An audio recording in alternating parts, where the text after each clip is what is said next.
So let's take a look at the appearance. Multiple things are going on here. When I'm looking at some of the photos, I do see different things. But for the X-Force, this is what it should be, I think, in my opinion. I'm gonna throw a picture up. That way you can see what I see.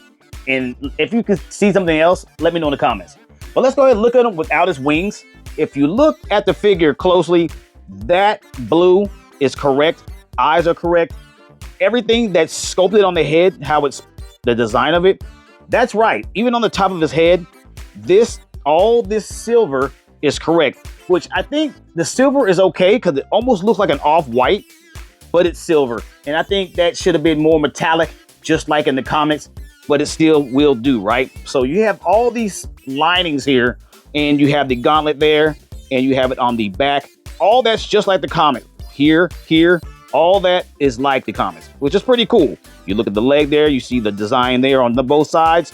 That's correct. Right in the middle there, that's correct as well. And then the feet have these here. Those are all silver, shiny silver. So this portion of the figure is correct. It just needed to be done with a better metallic finish, not more of this.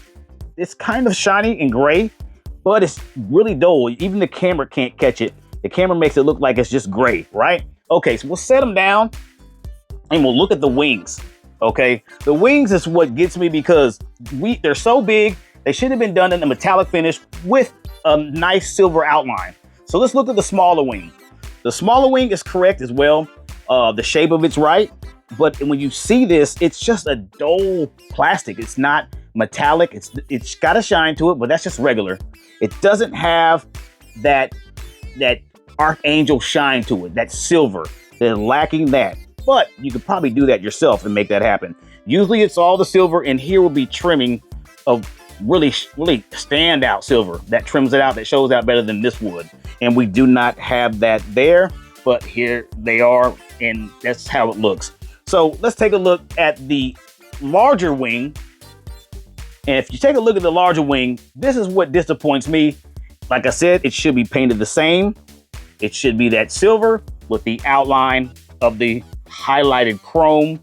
That way you get that Archangel effect, which we don't have, okay? But so if you look in the comments there, you're gonna see these right here at the bottom, these grooves. Those flare out.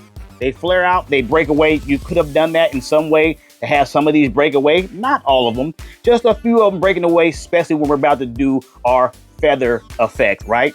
The blade feather effect. Yeah, we would like that because it seems like they're going on the tip here. You toss those out, these spread wide open, and easy to stick in too for effects. But we do not have that on there, right? So this is okay. Kind of disappointed that they didn't paint it very well. They just used their plastic and just sent it off, right? Okay, so let's take a look at the effects that we already looked at earlier. Let's look at them and see how they do go on to the, just because we need the appearance of it. So if it was on the wing, how does it go onto the wing? Can somebody tell me? Leave something in the comments. Like, how does this go? Because what I saw, it was stuck on there. They had it on there. It was in the blade. It was coming out right here. And it just didn't do it for me. Yep. Right here. Nope. No slots, no nothing. So I don't know how they did it. Maybe just put it on like this. I'm not sure. That looks terrible. So I have no idea. So I don't know. I will have to check that out. Okay, so that will do it for the appearance.